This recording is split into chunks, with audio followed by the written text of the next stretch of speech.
Valorize sua história com os produtos da Von Regio. Link na descrição. Fala Brasil, TV Imperial no ar e hoje em comemoração ao eterno 13 de maio, novo vídeo daquele quadro em que falo 10 verdades pouco conhecidas sobre determinado assunto. E dessa vez, vamos com 10 fatos sobre a abolição da escravidão no Brasil. Mas antes de começar, você já sabe, se puder, contribua com o nosso trabalho no Apoia-se. Doando R$1, você já ajudará a termos mais vídeos e com maior qualidade, beleza? Então agora já deixa seu like, inscreva-se, não se esqueça de compartilhar, compartilha feito um louco esse vídeo, cara. Vai no WhatsApp, no Facebook, no Telegram, sei lá, sinal de fumaça, mas compartilha para que mais pessoas conheçam nossa história e vamos logo ao que interessa.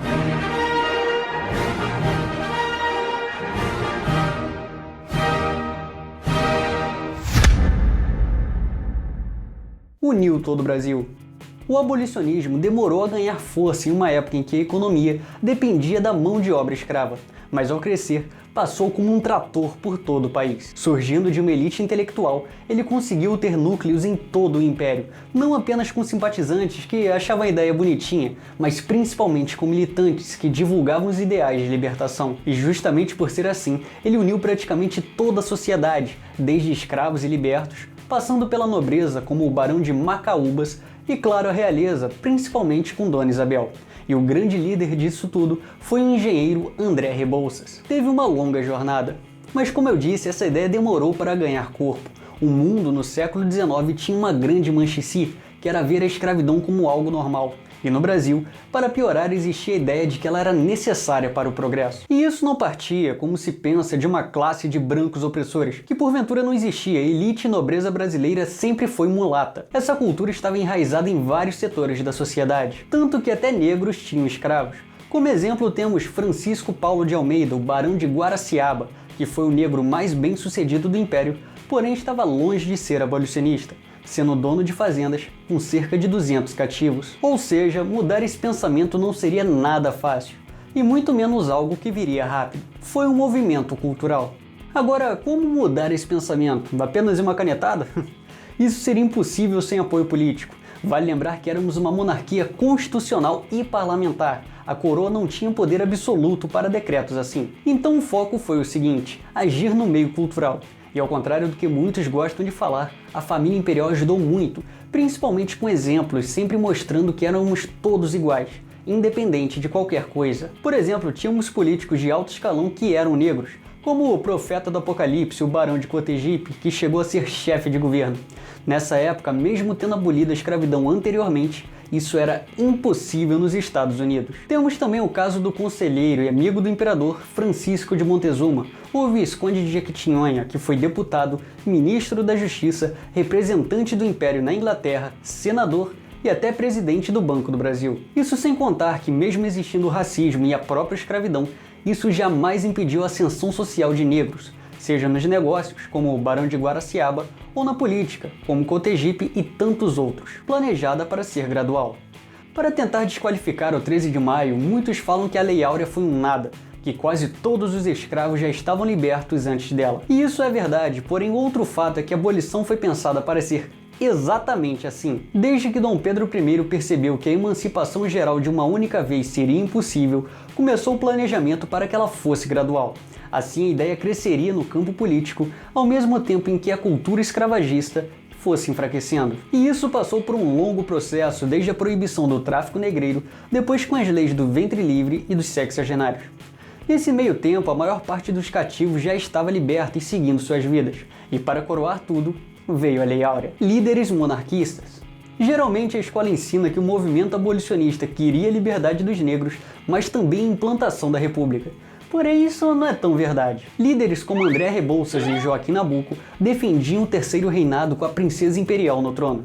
Para eles, a coroa era a garantia que as reformas sociais, que ingressariam os libertos à condição de cidadãos verdadeiramente livres, ocorreriam. E a partir de 1888, quando a abolição teve vitória parlamentar, Nabuco pede a seus parceiros da Confederação Abolicionista que não lutem pela República, pois ela, mesmo sem peso parlamentar, passou a ganhar apoio social de fazendeiros. Ele também dizia que os republicanos não eram a favor dos ex-escravos, coisa que se confirmou após o golpe de 15 de novembro de 1889, onde republicanos falavam abertamente em mandar negros, brasileiros, para a África e até mesmo chegar ao ponto de fuzilá-los, coisa que aconteceu. Os libertos não seriam excluídos.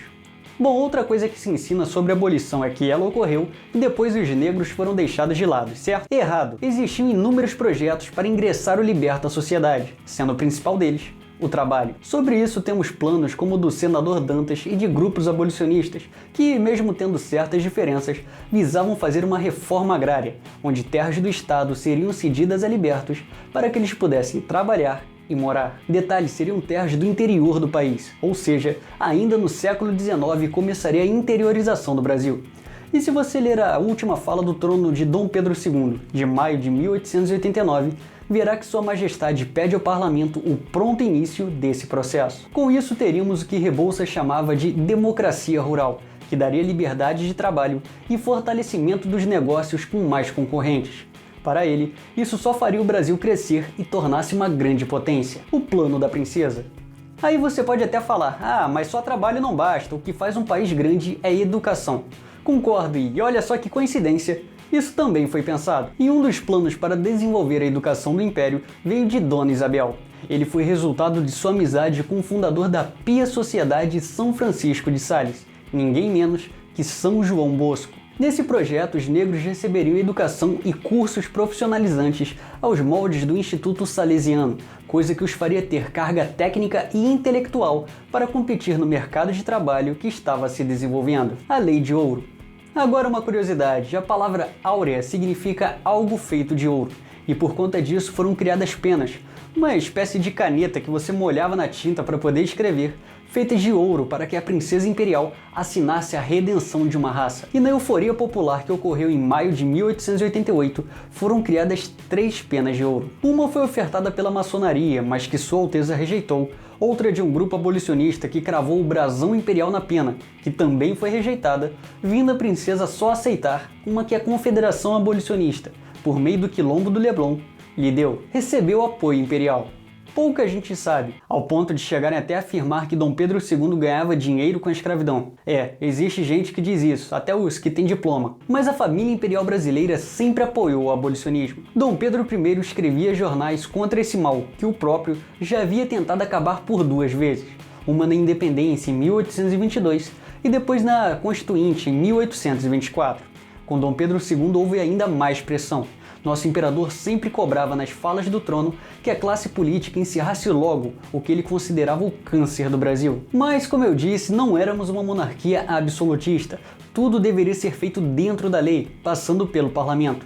E nele o que não faltavam eram políticos que acusavam a coroa de querer agradar a Europa às custas da economia nacional. Mas foi a princesa Dona Isabel a grande figura imperial no movimento. Sua Alteza promovia festas que arrecadavam dinheiro para a compra de cartas de alforria, chegou a abrigar escravos fugidos no palácio e ainda era criticada por suas damas de companhia serem compostas por, como era dito na época, leite, café com leite e café. Foi uma ação incompleta.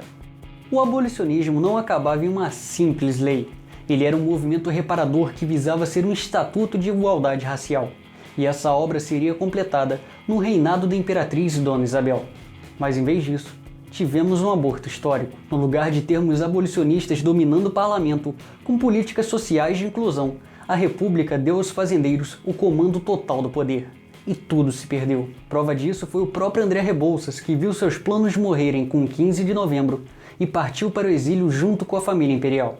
Nessa ocasião, ele disse: acabou-se a civilização brasileira. Então, se depois da abolição vimos o crescimento de bolsões de pobreza que existem até hoje, 130 anos depois, agradeça a República que deixou os negros à margem da sociedade. E é isso aí, gostou do vídeo? Me diz nos comentários o que você achou, beleza? Também não se esqueça de curtir e compartilhar para ajudar na divulgação do canal. E também comente qual tema você gostaria de ver no próximo 10 Fatos. E fui!